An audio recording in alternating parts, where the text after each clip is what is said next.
So welcome everyone. Thanks for joining what I think is the most exciting Yammer event of my calendar year, and same for others. Last year we ran this event in Sydney. It's the Swoop Analytics Global Benchmarking Report release. We had a live event, and obviously this time we're having a completely virtual event because lots has happened in the last 12 months.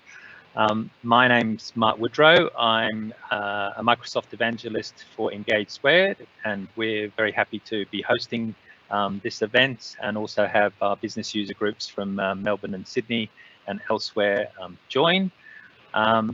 As it's a virtual event, we'd still like to do a recognition to country first. So I'd like to welcome speakers and participants across Australia and New Zealand. And we acknowledge the traditional custodians of the land on which this webinar is hosted, and we would like to pay our respects to elders past, present and future. And we'd also, on behalf of Swoop Analytics and Engage Squared, like to acknowledge that we have participants from New Zealand, and you'll hear shortly from Fiona Roberts from Westpac, New Zealand. So thank you for joining us, Fiona, and a number of other very successful Yammer customers will talk to you about their experiences and tips and tricks. So I hope you all get a lot out of the presentation. I'm now going to hand over to the Chief Scientist for Swoop Analytics, who I've known for a long time, Dr. Laurie Locke, and he's going to take you through a snapshot of the key parts of the report, and then we'll have some discussion with some of the customers. And along the way, please use the chat function to interrupt with some questions from the audience. We will take them as we go. We will obviously have a few at the end, but if you've got something that's pressing, then please do ask in the chat, and someone will either get back to you or will be part of the conversation, because we love these events to be a conversation and not just a presentation. So without further ado, I'll hand over to you, Laurie, and also to Sharon Dawson. Thank you.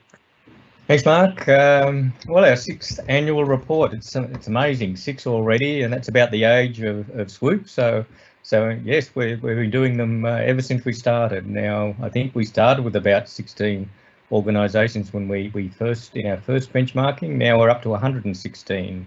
So 2.6 million employees. We analysed nearly 9,000 Yammer communities. So much bigger. We looked at a period, a 6-month period, as our standard benchmarking period. And this year it went from March to August. And if you remember, March was about the time when organisations were starting to transition to work from home. So I guess it's a very interesting period, probably the most interesting period that we've analysed since we've started. Now the report is fairly voluminous. I think it's well over 100 pages. I think it is physically the biggest report we've come up with. Basically, the areas that we go into, I guess the first part to mention is that, we have upgraded the way we assess organisations, communities significantly this year. We've been doing some research with Sydney University, Professor Kairima, probably nearly since we began. And they developed some techniques for assessing the different sorts of communities in Yammer, and I think we used about only 3 organisations' data, and now we've got 116 organisations. We've since built on the techniques that we developed with Kai, and now it's sort of, what it does is identifies what the different communities are, but it also identifies what the different Swoop characteristics, the features, the measures that we have, which ones discriminate those community types. And the community types were, as you would guess, communities of practice, Q&A type forums, there's information sharing type ones, and also there's announce type groups. And of course, there's the long tail of communities that aren't really doing that much at all. So there was really 5 that it identified. Now the Swoop, we have 18 measures, but the algorithm reduced that to 12 that discriminated those types, and then they clustered those 12 in 4 different factors, if you like, and those factors were participation, responsiveness, staff engagement with each other, and innovation. Now, we could have gone with just the weighting them equally, but we decided to go even further than that, and we went out to our partners, our global experts on online communities, and we asked them to rate those 4 different factors against each other so that we could see what ones they thought were the most important. And interestingly, we had 14, including 4 of our own staff together, and interestingly we were quite similar in the way we ranked them. In fact, I think there was an 85% convergence on our judgments, which placed responsiveness at the top, just ahead of people-to-people engagement, and then below that was participation, which included activity and innovation. So and the details are in the report, of course. Now, of course, we use those ratings, when we applied them to each of the organisations and communities to generate our goals, right? So because we're looking at percentiles, we could say, here are the top 20% in this particular measure, and that's how we set our goals, and that's certainly in the report as well. Our practice is when we find out who our leaders are, our practice is to go back to those organisations and actually interview them for 2 reasons. One is to gain some sort of validation that what our numbers are telling us are actually true, and that's always been the case, thankfully, but also to get the stories that they have, and that's where Sharon comes in, because she writes these wonderful case studies and you'll hear some of those today. So as well as sort of validating what we're measuring, it's also exposing those stories that we can share with you and the community and people on this call, and in fact people all around the world. We share these quite freely. Because we looked at so many communities this time, nearly 9,000, we've taken a deep dive into communities in particular. So we certainly report on that. As I said in the start, this is a very interesting period that we've analysed. So what are the impacts that COVID has had on us as a community through the lens of our Yammer interactions? And finally, we're not going to talk about this in detail, but there's several pages in the report about the digital brain, and this is really my indulgence and the sort of research that we're doing. And largely, if we think about Yammer at the beginning of a value chain, this is the place where communities form and meet. Large innovations often start. Now that we're working in a more digitised world, can we trace that value out of Yammer into, if you like, the broader world, if you like, in the implementation stages within teams, in chat and calls and so forth. So in that place, we explore that, and thinking about the brain, there's parts of the brain that, you're more reflective, that's sort of more like the longer term Yammer type stuff. But then there's also the stuff that happens day to day, the short term memory, the sort of habits that form and things that we would do without thinking in the chat type and calls area. So anyway, that's the report goes through there, and I think it's about 110 pages or something like that. So there's quite a lot there, including about 35 pages of case studies. So it's quite a comprehensive report this year. Now, unfortunately, this is a virtual meeting, but last year, as Mark said, we met face to face. So we'd like you to feel like you've actually attended a live event. So we've got this sort of QR code up here. But if you take your phone out and point it at this, you won't be. You're already in the meeting, so you're already here. But what you'll get is the link to the report. You can download that freely. So if you had the chance to have your phone out to take that's if you missed that, well, it'll be on the URL is there, and we'll share this pack as well. So I think now I'll hand over to Sharon, so she'll go through some of the key findings, the key points that we had in the report. So over to you, Sharon. Thanks, Laurie. So we wanted to, as Laurie said, the period that we analysed this year was the 6 months from March until August in 2020, which was a crazy time for the world as we all moved to working from home and dealing with a global pandemic. So I think this is sort of probably quite different to previous years, Laurie, where this year we actually can measure how Yammer was used during a pandemic for communication. So these were some of the really broad findings we found. We actually found record levels of activity at the start of the COVID-19 enforced working from home period. So when everyone started to work from home, they immediately started to connect online using Yammer. And we're going to hear from some of the Swoop Award winners, some of the best Yammer Network community facilitators and managers, and they'll go into this a little bit more detail. What we did find though is after about April, so March, April, we had record levels on Yammer. After about April, the numbers actually started to drop off a little bit. So remember, we're not talking about every Yammer community around the world. This is the 116 that we analysed. But at the same time, even though the numbers dropped a little bit as people started to settle into working from home, the levels of responsiveness and engagement between staff actually increased. So what this suggested was that these relationships that were formed during the initial crisis and the change to working from home actually ended up being quite a lot stronger because we had these higher levels of two-way conversations and engagement. Another thing that we found within Swoop, we do sentiment analysis. And I think this is pretty surprising, but we actually found that employee sentiment was actually more positive than negative. And the highest level of the positive sentiment was actually right at the start of the global pandemic when people were working from home.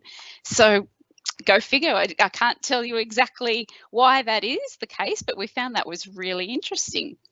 Now it's sort of towards the end of the 6-month period, it started to become more somewhat positive rather than highly positive like it was at the beginning of the pandemic. So we think that that's a sign that a lot of organisations have just basically returned to work as normal despite working from home. We also do keyword clouds on Swoop, and of all the words, the most common word we found across all the networks that we analysed was actually thanks. So again, something quite positive, and I guess also thanks is often a sign of recognition as well. So it ties in with the sentiment, you know, being a little bit more positive as well. So my baby in the report is, as Laurie said, talking to Yammer community managers and facilitators and people who are actually using Yammer for business value around the world. And we spoke all up, oh gosh, it must have been close to about 20 Yammer managers. And we had some really common recurring themes.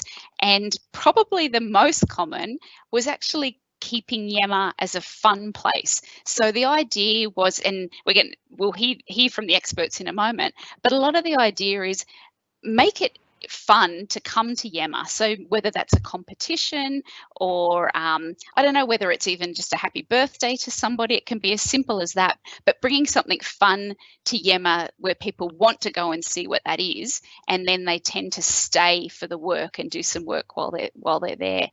Another key factor was the health and well-being and making that a priority. So this was mental health and physical health. So we've got lots of examples in the report of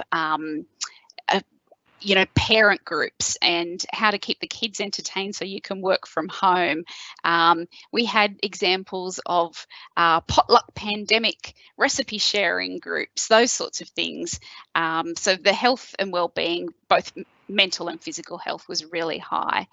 Another one was especially in the early days of the pandemic, ensuring that leaders communicate and over-communicate. We've got some great examples from Telstra, for example, and the CEO of Telstra, Andrew Penn, was doing live Yammer updates on a daily basis for the first month. So that was really important for employees to know, you know, how are they operating, how are things going to work when we're closing shop fronts, how are we keeping employees safe, that type of thing.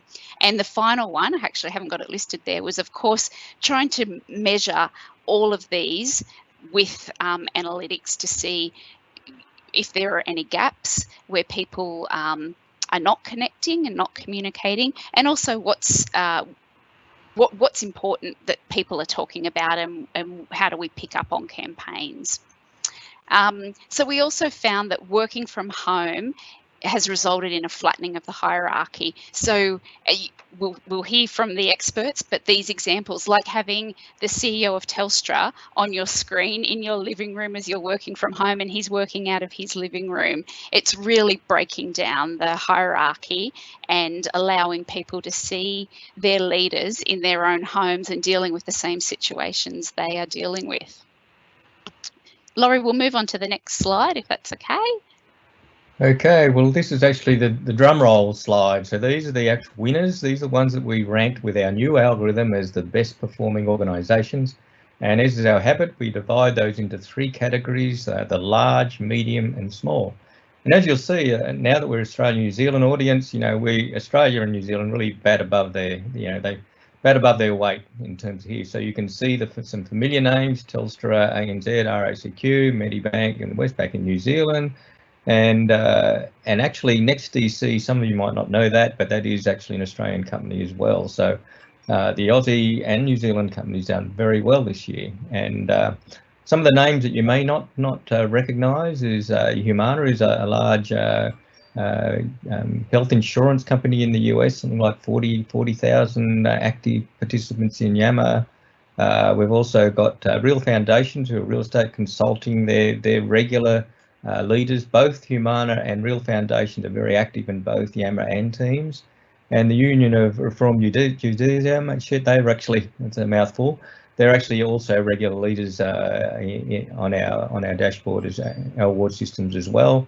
As Mark said, last year we had some of the winners. We've got 3 of the winners: Ryan from ANZ and Andrew from RACQ and Fiona from Westpac New Zealand here to speak today.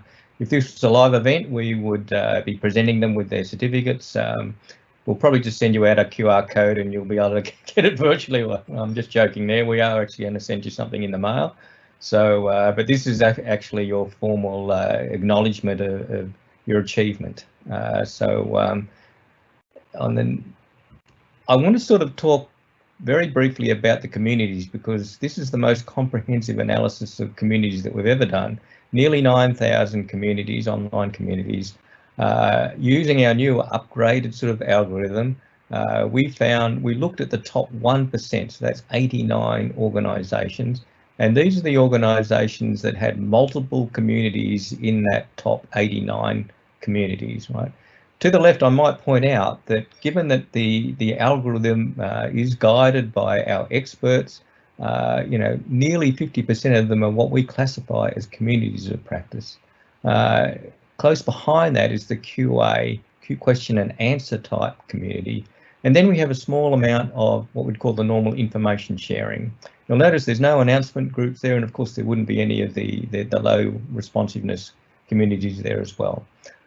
In terms of the organisations that have multiple communities in the top 1%, we wanted to acknowledge them as well. And as you can see, some of them were enterprise winners. ANZ and Telstra were there. Some of I guess the other brands, obviously you know who Coca-Cola is. Kingfisher are like the Bunnings of the UK, and of course you know Wiley, the academic publishers. So they all had multiple communities in the top 1%, and we actually interviewed most of those. So we have stories about some of those at least that we could publish. So I'll hand.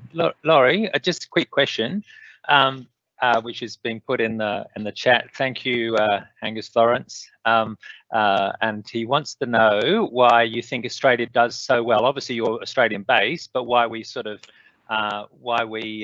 punch above our weight in Australia, sort of, and New Zealand, sort of cricket style, as compared to the rest of the world. Yeah, I'm not so sure. I don't really know about that. I know that in the early days of Yammer, there was a very active global Yammer sort of community, and Australia was always prominent in that. So I think Australia in general does very well with these social technologies. I could speculate if you like, but not just in our benchmarking studies and in our our sample isn't biased to Australia. Obviously, we started here, so we started with more Australian customers, but now we're very global. Sort of nearly half our markets in the US, and sort of I think in Europe is about the same as Australia. So I think we just are a more social community. Basically, that's all I can say, Angus. And you might. I've noticed it in not just in what we've been doing in other areas, related areas as well. So I think we should be happy with that. Sort of maybe we're renegades, convicts, and so forth. So, but let me just pass on to the. I mean, Sharon's talked about this briefly already, but I'll pass over to her, and she can introduce you to the people that can really tell you the rich stories that we discovered on in our interviews. Yeah, thank you, Laurie. So we are so lucky to have with us today. We've got Ryan Crocker from ANZ, and he's the Social Business Development Manager. We've got Fiona Roberts, who is the Senior Digital Engagement Manager at Westpac, New Zealand. And we've got Andrew Vanderbeek, who's the Corporate Communications Advisor at RACQ. So Andrew, thanks for joining us from Queensland. And Fiona, thank you for joining us. You're in Auckland, I think. I am, yes. Yeah. So I'd love just to talk to you more about those. In the previous slide, I was talking about the 4 or 5 things that we found were so common amongst the successful Yammer networks. And Fiona, you shared a great story with me about bringing the fun to work. Can you, it involved your CEO and a company recognition program. Can you tell us a little bit about that? And I think that's just a really nice example for everybody listening to hear, I guess, how easy it can actually be for the CEO or any leader to engage people on Yammer.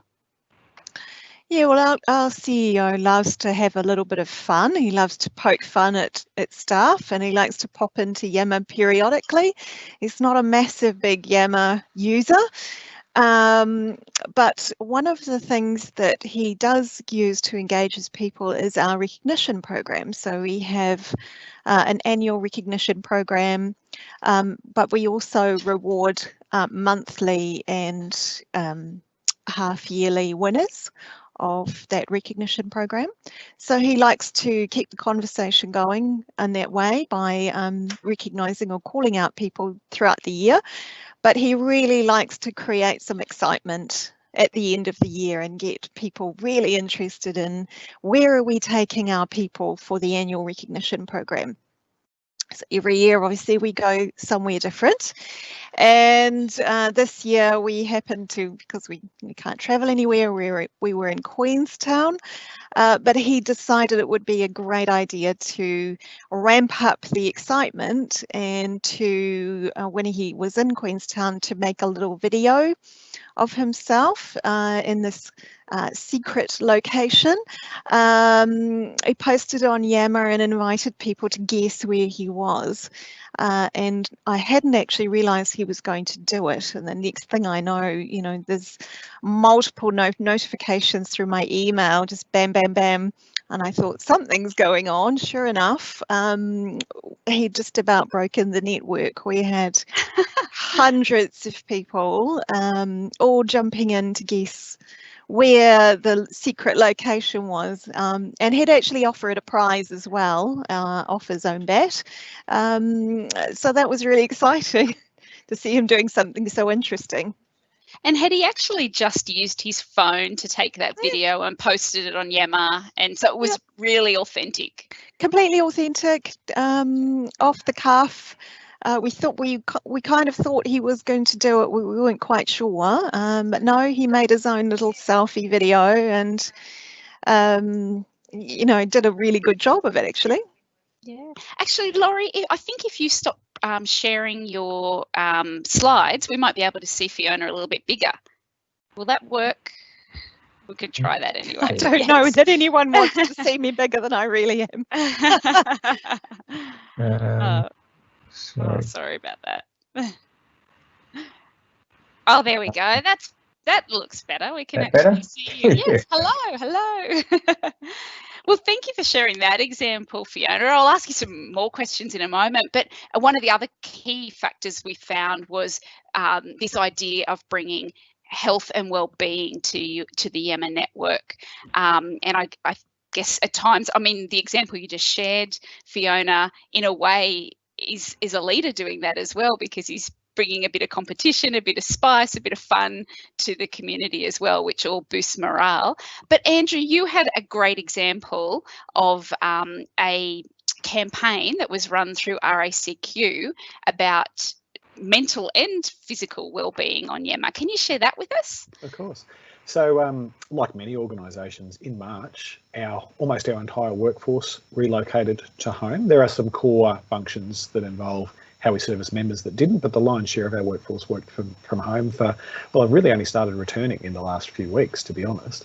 And I think over the last few years, we've been involved with a campaign that the Heart Foundation run called My Marathon.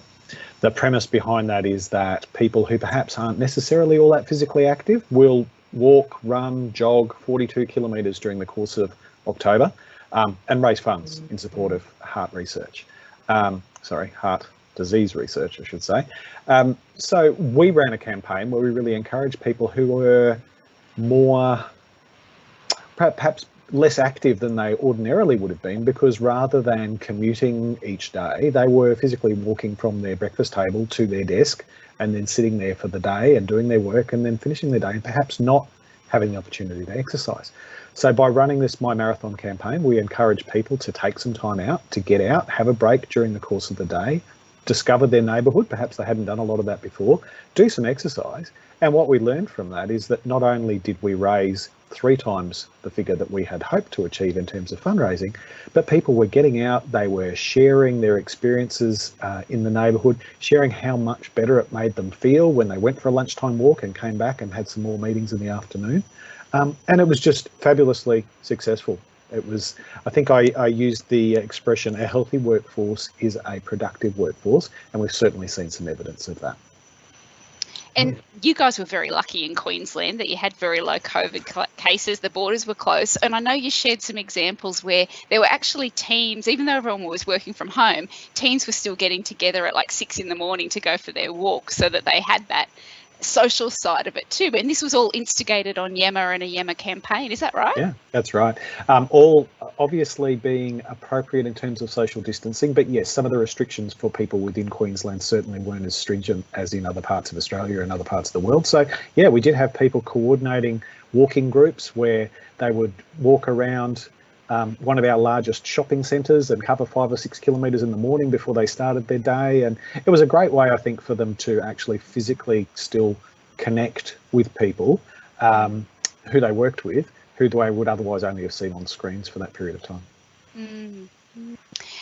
One of the other things that we found was really common and we spoke about earlier was leaders communicating and this over communication, which was really important, especially in those early days. Remember when regulations were changing literally by the hour in some states, and Ryan's in Victoria, and gosh, you guys have come out the other end now, but you had 2 pretty disruptive periods as well. Ryan, can you share how the ANZ CEO, Shane Elliott, he was communicating and how he was connecting with your people? Yeah, sure, absolutely.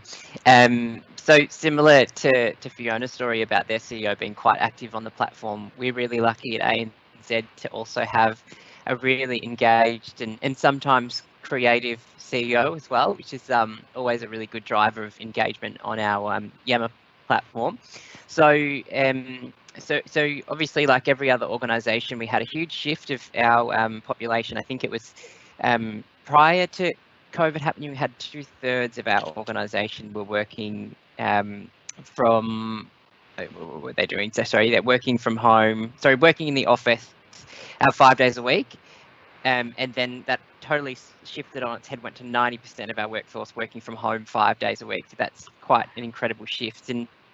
And so we had a lot of people with questions on what does that mean for me, a lot of anxiety about, what if, because people didn't have access to all of the tools that they would normally have in the office, and some types of work weren't able to be done. So a lot of concern, confusion and anxiety. So we used Yammer as a way for people to connect directly in with our leadership team. So Shane Elliott, our CEO, was holding daily webcasts with employees about sort of our response to COVID and answering all of the questions and things that they had. And we positioned we set up a Yammer community for people, for all of our employees based in Australia, for 26,000 of them, to ask their questions that they had. And that kind of went berserk, and we had so many questions and so much engagement in that community that it really gave our CEO and us a really clear picture of what people needed to know and what questions they had and what concerns they had, so that we could then inform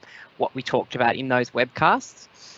And it was interesting because we never positioned that community as a place where we would answer the questions, because we knew there would be so many, we wouldn't be able to get to all of them. But then actually our CEO, Shane, and our deputy CEO were in that community probably daily, actually responding to people's questions, it really almost in real time. So for people, that was a direct connection to a senior leader at a time where they were feeling really anxious and really concerned, and that was incredibly powerful. But there was a bit of fun as well. So one morning I came in and I had a message from my colleague who supports our CEO with his communications, and he'd filmed a video because he was still working in the office. He'd filmed a video tour of our head office in Melbourne, in Docklands, just to show people what it looked like, and just pulled his phone out and he went through the temperature scanners, showed people what the floors looked like with no people in them, and some of the physical distancing things that we'd put in place for people that did need to go to the workplace. And wanted to post it on Yammer, and so we showed him how to post it on Yammer, and yeah, it exploded. It was hugely engaging. People really valued seeing what life was like in the workplace while we were all working from home, and it was much more empty than we were used to. So that was a really another cool way that he drove some great discussion. Yeah, I bet. So, Ryan, tell me then, Shane Elliott is the CEO of one of Australia's biggest companies, ANZ Bank, and Alexis George, you mentioned as well, who's the deputy CEO. How do they find the time to go into Yammer and actually respond to people? Yeah, that's a great question. I don't know, to be honest. They must be both they've obviously got incredibly busy jobs. I think it's more that it's pulling out the mobile phone and having it right there. It's easy to access, and I think they both really have a genuine desire to connect and engage with people. I think that because there's value in it, because it gives them it actually helps them understand what's important to people right now, what questions do people have, and gives them an opportunity to actually respond and sometimes set the record straight, right? Because sometimes people talk about or have questions or have heard things that might not necessarily be correct, and they can jump in there and they can clarify things. And one of the things Alexis actually has said before is that it helps to stop any kind of rumours that might be bubbling away, and actually I can get in there and provide a response. So it's, I guess, how they find the time is they can make the time because it adds value and they can see the value in that. Yeah. Sorry, you've jumped off the screen there. I found you. You're down at the bottom for me.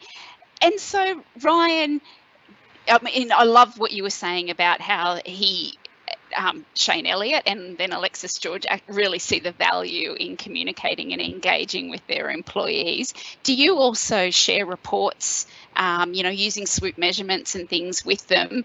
Bankers, I'm sure they love, and actually Andrew has banking as part of RACQ, and Fiona obviously in banking as well. Is it something that leaders like to see the data of the results of their hard work? Definitely, yeah, absolutely. So it's they can actually see and quantify how they're building relationships with people in a two-way way and at scale. And one of the things that we've started doing this year is a monthly report that actually goes out to our executive committee now, which is really exciting. And what that actually does is we can actually point them to conversations that are important to people right now for them to go and have a look at. And sometimes Swoop can help us identify those things, and it identifies things that aren't necessarily the obvious ones. Like if there's a campaign and 10,000 people are talking about it, you know, we can share that, and that's great. But then if there's 20 people over here talking about something, you know, only 20 people are talking about it, but it's an important issue, or, you know, it suggests that there's something bubbling away under the surface, and that's, you know, just as important for the reporting and is just as interesting for our leaders. Fiona, you nodded your head then. Is it something similar that you do, the data is impressive for your leaders? I was laughing because, you know, bankers love the numbers. So, you know, of course, they always, you know, love to see how we're performing and how they're performing. They love to see their performance compared to their colleagues. So while we don't do formal reports in that regard, we don't want to name and shame anyone. What we do is pull out the really good members of our executive team who are absolutely killing it. The top influencer for the last year, for example, and we give them, you know, great profile, great kudos, and it, you know, it exacerbates the jealousy, and then it gets some interesting conversation going on Yammer about, you know, why that person's really good, and the others all want to jump in and have a little bit of fun with that. So yeah, I think it's more fun based than serious. But having said that, you know, everyone's got a little bit of an ego. For an example, you were saying earlier about the recognition program and the CEO doing the video in Queenstown. You said that he wasn't always a huge presence on Yammer, but when he nearly broke the Yammer network, you were saying, was that something that really resonated with him to realise that he can have that big influence if he needs to? Yeah, I think he does know that he has got a very influential voice, and also, you know, members of his executive team know that as well. And I guess just like, you know, other organisations, our executive team spent a lot of time on Yammer almost daily throughout the times that we were locked down, making their own videos and, you know, sharing where they were working, so we could see that they were working from alternative locations or working from their homes. They shared their, you know, their families. They would showcase their children and their pets and their gardens, and that was all really important to make sure that the conversations continued. But you know, they do know that they have a very big influence on Yammer and particularly the sentiment of the organisation. And that was a perfect example. How earlier on we were saying one of our findings was that the working from home and using Yammer and those sorts of examples, showing your home life a little bit, your pets, your garden, really started to break down the hierarchy. So, you know, we're all just humans, and no matter if you're working in a shop front or you're the CEO, I think it started to resonate with people a little bit more that you had that connection. Well, that was the data was pointing towards that. Andrew, another thing that Laurie benchmarked this year, he spoke about it earlier, was as well as the 116 organisations that we benchmarked in this Swoop 2020 Yammer benchmarking report, we also did a deep dive into 8,916 Yammer communities. So let's call it 9,000 Yammer communities. And then we picked the top 1%. And Ryan, I think you were number 2. I think you had 9 communities in that top 1%, which was great. And Andrew, you had a couple. You had a couple in there too. And one of the ones your top community was one called Ask IT, and I loved this story. You've shared it with me because it really shows the business value that companies are getting from Yammer. Can you tell us a little bit about the Ask IT Yammer community, please? Sure. It's a really interesting one, and I guess it really relies on crowdsourcing answers to sometimes fairly simple but not necessarily simple for people who aren't tech savvy answers to questions. We, like everybody, we have an in-house tech support team, and we've got 2,500 people spread all over Queensland. And for those who don't know Queensland, we're a pretty big area. I think, what did you say, Sharon, in your numbers? I think you equated it to Yeah, 7 times the size of the United Kingdom or something? Yeah, and 2.5 times or 3 times the size of Texas. Yeah. Yeah. So we have a lot of people spread far and wide. Our tech teams do a wonderful job in supporting us all, but sometimes it can be easier just to crowdsource an answer to a question. So about 18 months ago, we set up this Ask IT community, and it's just become a great resource for people to ask simple questions. I'm experiencing this problem. Has anyone else had the same issue? And the speed with which people come back and say, yes, I have, and this is what tech advised me to do about it, or this is what I found by doing a quick Google search, has been terrific because it's a very vibrant community, but it's probably also alleviated some of the volume of calls and inquiries that the tech crew are actually having to respond to themselves. So from a business values point of view, if if someone's at a call center and they have a question, an IT question, they pop it up on Yammer. If it can be crowdsourced sort of immediately, if the IT support team's got 20 other inquiries that they're dealing with, I guess at the end of the day, it's the customer who's getting a better product. Oh, absolutely, definitely. And I mean, I would add that the tech support guys are active in that community as well, but sometimes it is just a simple fact that your peers from elsewhere in the business are able to respond more quickly. Yeah, of course. And Andrew, what about using Swoop at RACQ? Can you share a little bit of how you're using it and how it's benefiting you guys?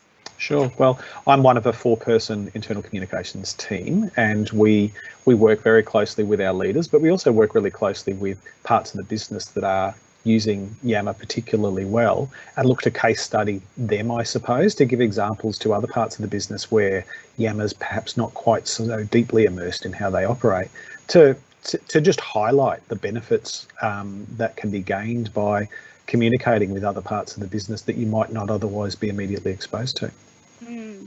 Great. I'm just keeping an eye on the time, so I'll wrap up this section pretty soon. But Fiona, I wonder if you can share with us, I found it really interesting when you were telling me about how at Westpac New Zealand, you've really encouraged every employee to put Yammer on their mobile phones. And given the earthquakes, the terrible mosque shooting you had last year, the volcano, some of those emergencies, how it's actually been a way that you've communicated and the primary source of communication. Yeah, we certainly, we had a big earthquake 10 years ago now in Christchurch, and one of the lessons that we learned from that experience is it's so important to have ways to communicate with your people. When they don't have, say we don't have the internet or we don't have some of the other methods of communication, one of the things that we generally do have by and large is mobile phones. And we made sure that Yammer was accessible to all employees, regardless of where they were based and their role, and the tech that they had, so everybody has a mobile phone and everyone can access Yammer. And that's been fabulous for us because when we have had emergencies and crises, we've had a way to talk to our people immediately, outside of obviously our BCP, but ways for us to let people know what's happening, and they can engage in two-way conversation with people. And I think you were also saying that not everybody has access to the Microsoft 365 suite on their certainly personal laptops or outside of work, and yet they do have access to Yammer on their phone. So in these times of emergency, it's a really broad way to reach everybody in the organisation. So I just thought it was interesting to share with others, because I don't know whether that's something that a lot of organisations encourage, and yet you guys have found that very beneficial. Yeah, but maybe a little bit of an anomaly, because normally with Office 365 we would not let our people have it on personal devices, but we have made an exception for Yammer because we know from bitter experience that it is one of the top ways that we can use. Sometimes it's the only way we can communicate with our people in a time of crisis. And it allows them to communicate with us as well. Yeah. I know you shared this. It's in the report when everyone has a look at it. You shared amazing examples after the mosque shooting of just Yammer being a place where people could, I guess, almost pour out their emotions and support each other and share how they're feeling. So, yeah, tragic, but it was a lovely example of community supporting each other. Yeah, it's so important. It gives, you know, a nation, when a nation is in crisis like that and in mourning, New Zealand's a relatively small country, so we feel like we're, you know, just a small town. You know, people, it was really important that people had a place to share what was going on for them, a really safe place to do that. Yeah, and these again, just for employee engagement and morale, are just so important. And these are the difficult things to measure. We do our best with Swoop to show these measurements, but you know, I just think hearing these stories can be such a powerful way of realizing how important an enterprise social network can be for an organisation.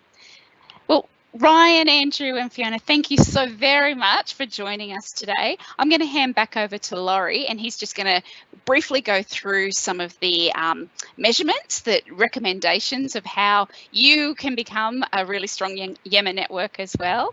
But if anybody's got questions for Andrew or Ryan or Fiona, please go ahead and ask them in the chat. Yes, thanks very much. I must say, you know, when we were talking about the 1% sort of communities, and we went to all of you, those that had multiple communities in there, sometimes you came back and said, I've got no idea what that community is, because as Swoop, we only have ID numbers. We don't know what their names are. So when you feed back to us what they were, we did find that there was a lot of situations where they were quite achieving communities. Now, you people are doing jobs where, you know, I think you had 3 or 4 community managers, but you're looking over like hundreds, if not even some organisations have 1,000 Yammer communities. So what hope have you got of even knowing what a lot of these ones are doing? So something I'm excited about is that we can actually bring those high-performing communities to you, and often they're not particularly, you know, snazzy type communities. They're just going around doing their day-to-day job, but you know, it's a way that you can actually acknowledge some of those quiet achievers, and I think that's very important. But now, just to close, I just wanted to say that, you know, this is a benchmarking study, so we do measure things, we measure performance, and this year, as I said, the scales are a percentile, so we can say with some confidence on this measure, these are the organisations or communities that are performing in the top 20%. So we've sort of set the bar at top 20% for our goals. And I've just put up a couple of examples here, and you'll see many more in the benchmark report. But when you see these, you can be comfortable that these are numbers that are being achieved by the top 20%. So they're certainly achievable by yourself. Soon, and hopefully by the end of the year, you will see those that have Swoop will see these goals actually marked on the Swoop widgets and reports and so forth. So you'll be able to see how far you are away from the goals that we're sort of setting. And of course, you know, context matters. So sometimes, depending on your business, they may not be an appropriate goal, but nevertheless, as I said, looking across all of the sort of measures that we have, these are the goals that we're suggesting that you can work towards, and hopefully some of them you're already in that top 20% and so forth. We're doing this across the enterprise on the enterprise tab, but also recognising that there's 4 different types of communities. So we've even customised those goals depending on whether you are a community of practice, or whether you're a Q&A innovation forum, or whether you're an information sharing, or if you're even an announced group, if you like. So so you'll see specific sort of goals on the widgets as we go. So I think that's all we've really got, Sharon. I guess if we're open to questions or further discussions, we've got a little bit of time. So well, we've got a question, Laurie, in here, okay. And it was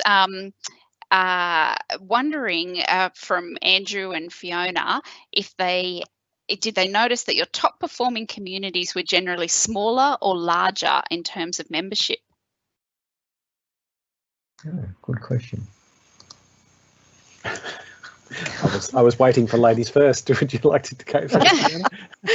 I'm not entirely sure I know the answer to this one, but if I, off the top of my head, I'll talk about two of our best performing communities. One is, it's in our case study, one is called War on Stuff. And this is where we, I guess, look at continuous improvement, ways, crowdsourced ways that we can make the organisation just a little bit simpler and easier to navigate for our people and for our customers. It doesn't necessarily have a lot of people in, but it does have really good conversations. So those people who are passionate about creating a better organisation and doing a fantastic job for our people, you know, they're really passionate. And, you know, War on Stuff is definitely our best performing community, and also, you know, the person who runs that community is our top influencer for the year. So I would say that's probably a good example. The other top performing group is what is a fun community called Dad Jokes, and this is where people literally just share the lamest jokes you can possibly imagine, but it sustains us, and again, a top performer for us throughout COVID, because God knows we all needed a laugh. Again, not a lot of people. For a long time, it had the most number of employees in a group, but that sort of dropped off. But again, you know, we've got people who just obviously love a joke, and they're in there posting regularly. Yeah, I might say that I can probably answer that on the size. There wasn't any particular bias towards small or large. It was quite a mix of larger ones and smaller ones, and of course the algorithm caters for that. So in essence, size didn't really matter that much. Usually, obviously, the smaller ones, that some of them are even private. You know, it's not surprising that people didn't know what they are and had to go look them up. So I think that was fine. But you know, one of the I mean, we already talked about the KFC ones, which were quite a surprise to them that they were still there. But one from Wiley that we didn't write up because it probably sounded a bit more of a story. But in the interview, there was one of their top ones that was a sales office. There were salespeople, and the community manager said, really? They said, you know, they're the hardest people to get onto Yammer. You know, they're into Salesforce. They like their chatter stuff, and we've got a high-performing sales office, and I think it was in Boston, or one of their non-mainstream offices. And I said, wow, we should find out who they are and start telling other salespeople about, look at this office, they're using Yammer and they're salespeople. Why don't you get onto it? And so we saw that we had little examples like that we heard. I mean, as I said, they were basically totally unknown to the community managers, yet identified in our rankings. So there was a few others there as well. I think that the different organisations peaked up. But I must say, one of the most regular things as well, you know, we know 2 or 3 of these ones that you told us about. You know, these are the ones in the top 1%, remember? But we've got no idea what those are. I'll have to look them up. You know, and as I said, some of them didn't have particularly exciting sort of titles. They might have been a little regional office. Well, usually the bigger ones they did know. They knew of them. So the ones that were larger, they did tend to know of them. And but the smaller ones, I think, were often the ones that were hidden. But as overall, they were quite spread. They weren't biased towards smaller ones, but the top 1%. Andrew, you were going to answer that question about the memberships too. Yeah, no, I was going to say we probably see both. We certainly see some active smaller communities. We do have a very consistently high performing area. It's called sales and marketing, but I guess fundamentally it is the people that man the calls in our call centres. So we have several call centres that have hundreds of people who work within them. And I guess prior to COVID-19, they were used to being able to have conversations with someone at the next desk or someone in that area. Of course, we've moved those entire workforces home too, to actually answer calls from their home offices. So that interaction has had to occur in a different way. So we've certainly seen an upturn in activity where, similarly to what I was saying about Ask IT, they're crowdsourcing answers from their peers about specific questions. That's great. And Ryan, I think you were one of the companies that had some quiet achievers when Laurie showed you the top those top 7 Yammer communities that he had measured, some of those were a surprise to you. Yeah, definitely. I think I would almost say that probably all of them were a surprise. And I actually put that question in because I was interested to hear from Andrew and Fiona about their the sizes of their communities. If I look at ours, we had 7 in the top 1%, and they were all under 300 people, and there was one with 1,000 people in it. So I was just curious as to whether or not that played a part in it at all. But it was really interesting. I think there was a common theme among the communities that were in that top 7, and it was that they were there was an element of social as well as a bit of work stuff. So I think that through the pandemic, that people were really missing that team camaraderie, that sense of connection that they would get, the water cooler conversations and all of that type of thing. So I think that Yammer absolutely replaced that. And we had communities where that was happening on an organisational wide scale, but what these top 7 showed us was that actually people really still wanted to replicate those conversations within their own teams as well. I just wanted to see if I could interrupt the panel. I think for the audience, you can be a bit intimidated with these great achievers and in the top 1%.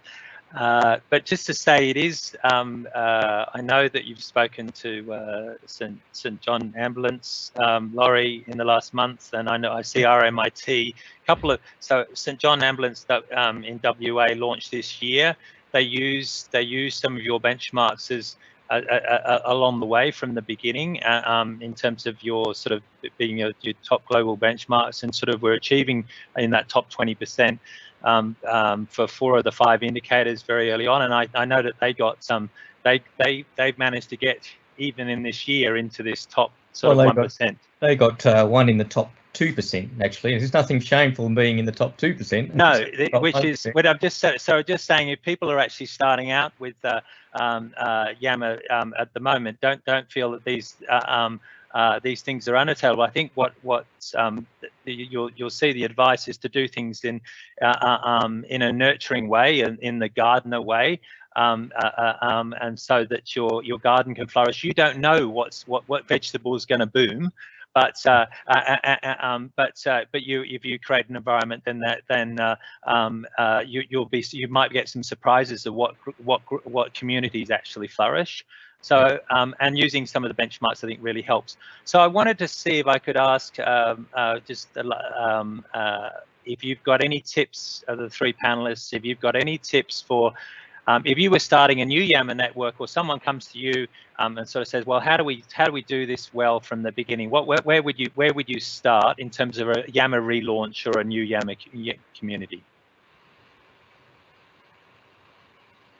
And I'll go to Andrew first, because we all look politely at one another. I know, because everyone's got to say ladies first.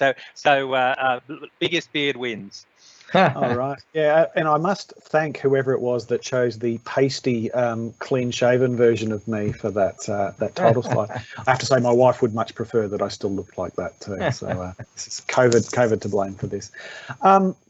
It's an interesting question. I was going to take your gardening analogy a little bit further and say that our role is to provide the manure and see what happens as a result. But look, funnily enough, for RSEQ, we actually did not, and I wasn't here at the time, but Yammer basically was just switched on, and it did grow organically to begin with, and very successfully in some areas, and we've had to nurture it in others. But I think the key learning for me is giving people who are a little bit hesitant to find their voice the confidence that it's okay to get out there and say what you think, feel. There's nothing to be embarrassed about. There's no harm in doing it.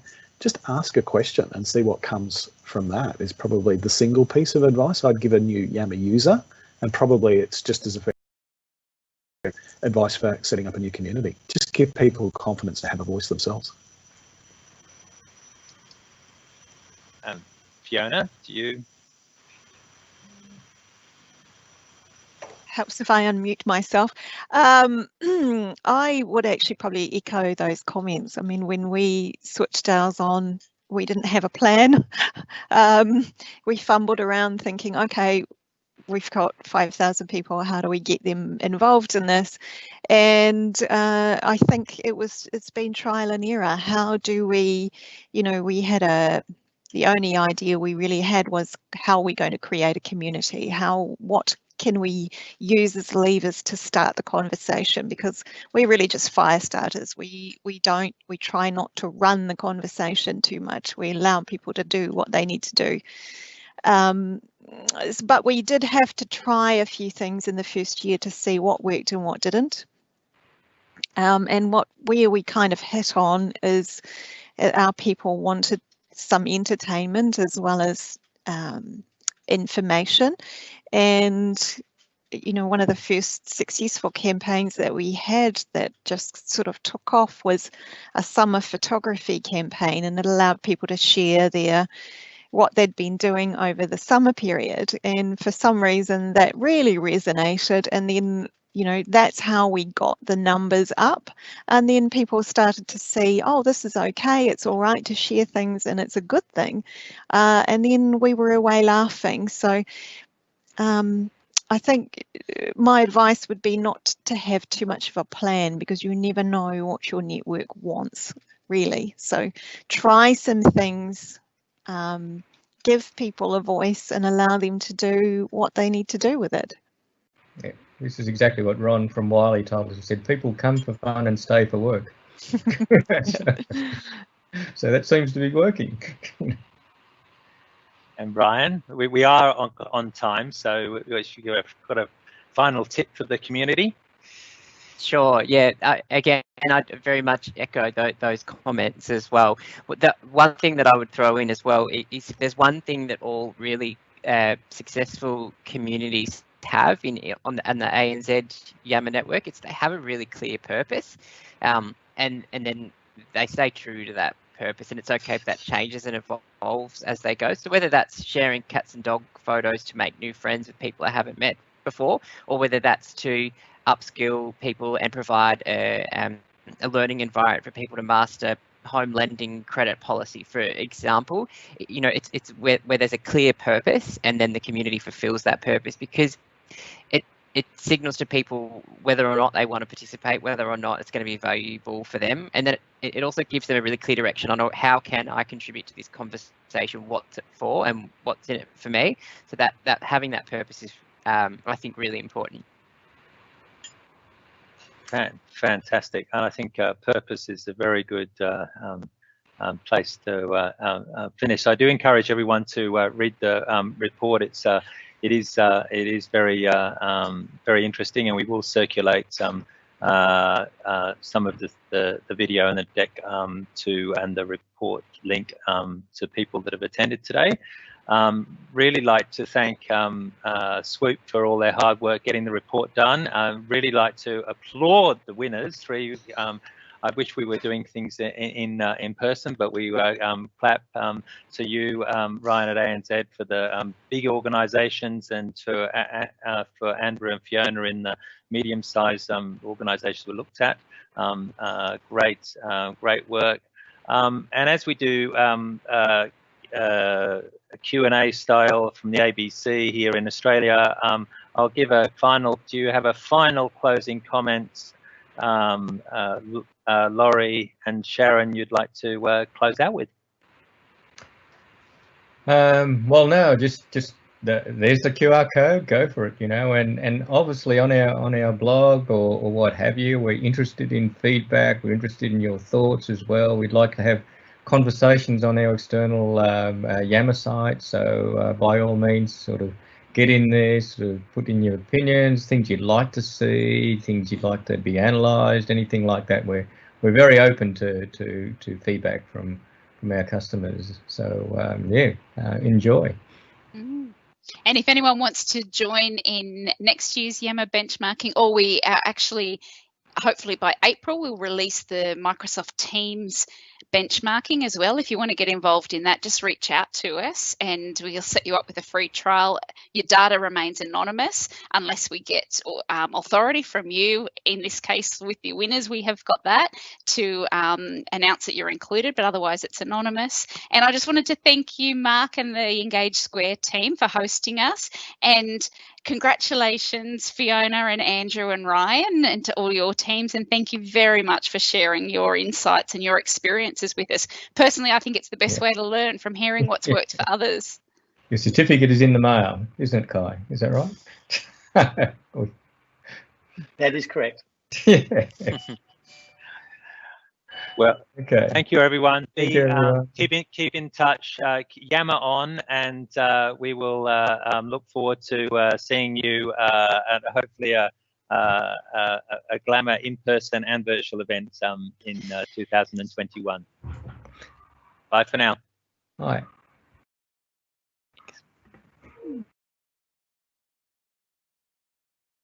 Thanks.